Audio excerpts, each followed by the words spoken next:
जय श्री राम, जय मां विंध्यवासिनी। कुल देवी देवता कौन है? कुल देवी देवताओं की सिद्धि साधना और विधि विधान।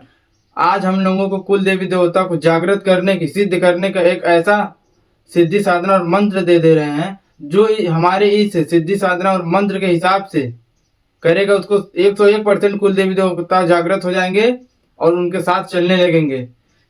यह हमारा प्रमाणित है। जो हम आज दे रहे हैं कुल देवी देवताओं को सिद्धि साधना, ये हमारा प्रमाणित है। इस पूरे वीडियो को ध्यान से सुनिए, ध्यान से देखिए, उसके बाद कुल देवी देवता को जागृत करिए। देखिए, कुल देवी देवता जितने भी लोग हैं सबके कुल देवी देवता रहते हैं, लेकिन कुछ लोग भूल चुके हैं, कुछ लोग नहीं भूले हैं। ठीक है, जो लोग भूल गए हैं वो भी कर सकते हैं, जो लोग नहीं भूले हैं वो भी कर सकते हैं। जिनके गुरु हैं वो भी कर सकते हैं इस सिद्धि साधना को, और जिनके गुरु नहीं है वो भी कर सकते हैं। कुल देवी देवता का देखिए बहुत बड़ा महत्व है। जो लोग तंत्र में आना चाहते हैं उनको भी कुल देवी देवता का सिद्धि साधना करना चाहिए, उसके बाद ही आना चाहिए। या फिर जो लोग कोई भी शक्ति का सिद्धि साधना कर रहे हैं उससे पहले कुल देवी देवता को जागृत करके कुल देवी देवता का सिद्धि साधना करना चाहिए। और किसी का, जितने लोगों का प्रश्न है कि हमारा रोजगार नहीं चल रहा है, हम इतने गरीब क्यों हो जा रहे हैं, हमारा रोजी पूंजी में बरकत क्यों नहीं हो रहा है, कहीं ना कहीं वो अपने कुल देवी देवता को जागृत नहीं किए हैं। अपने कुल देवी देवता को जागृत कीजिए हमारे इस बताए गए विधि विधान के हिसाब से, और फिर उसके बाद कुल देवी देवता आपके साथ चलने लगेंगे। तो कुल देवी देवता का साधना करने से पहले सामग्री आप लोग नोट कर लीजिए क्या क्या लगेगा। सबसे पहले एक लकड़ी का बाजोट लेना है, जिसको बोलते हैं लकड़ी का चौकी। लकड़ी का बाजोट लेने के बाद उसके ऊपर 1.25 मीटर आपको कपड़ा बिछाना है।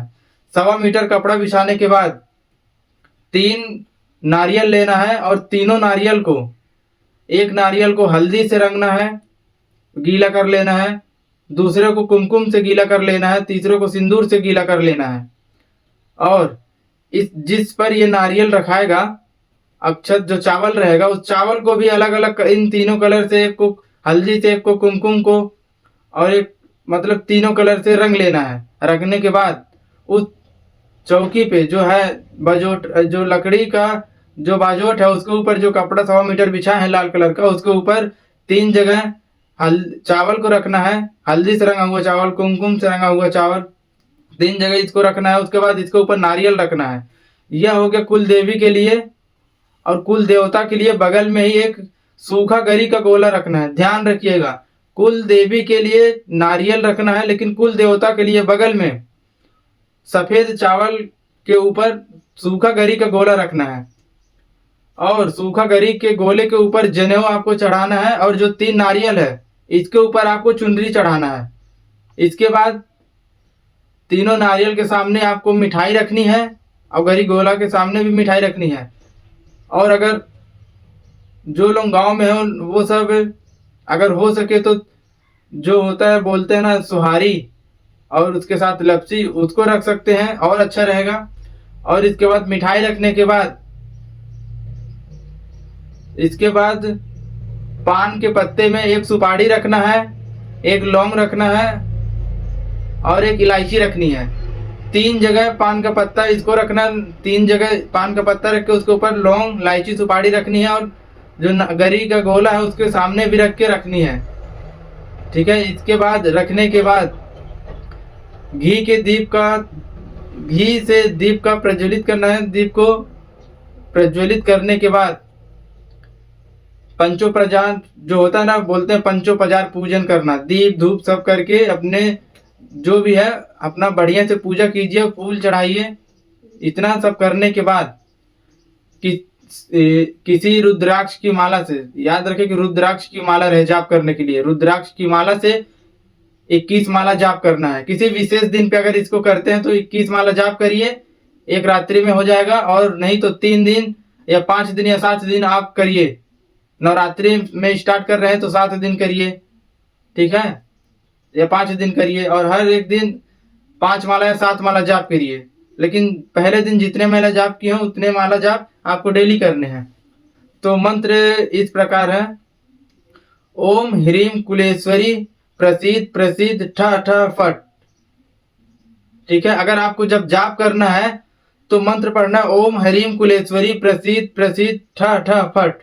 लेकिन जब आपको हवन करना है जब आपको हवन करना है तो ओम कुलेश्वरी प्रसीद प्रसीद ठ ठ फट स्वाहा, आपको स्वाहा लगाना अनिवार्य है।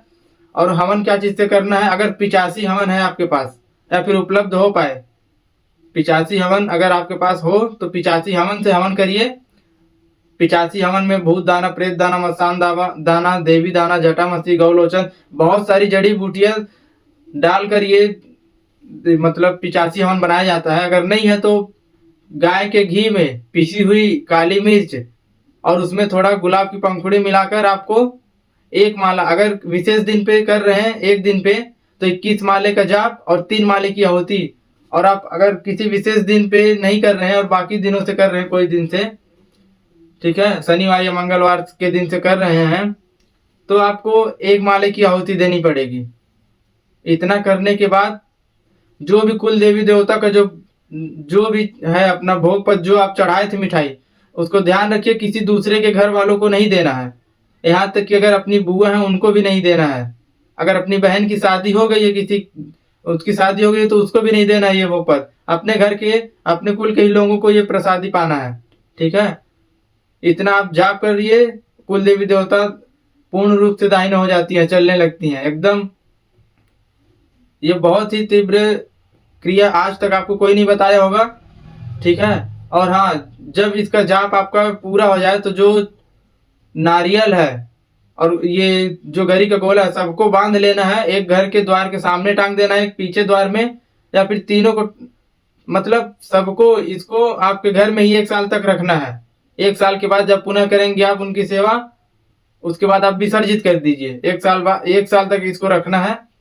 देखिए आज के डेट में जो भी तंत्र मार्ग में है उनको अनुभव नहीं हो रहे हैं, दूसरी शक्तियों का साधना कर रहे हैं और उस शक्ति उनको सिद्ध नहीं हो रही है। तो सिंपल सी बात है, वो अपने घर के जो माता पिता हैं, जो बोलते हैं ना कि हमारे कुल के माता पिता, कुल देवी देवता, इनको जागृत किए बिना वो दूसरे देवी देवता का साधना करते हैं तो कुल के देवी देवता जागृत नहीं होने देते हैं, ठीक है। इसलिए कुल के देवी देवता को जागृत कीजिए, उसके बाद ही तंत्र क्षेत्र में आइए। आज के लिए बस इतना ही। जय श्री राम, जय मां विंध्यवासिनी।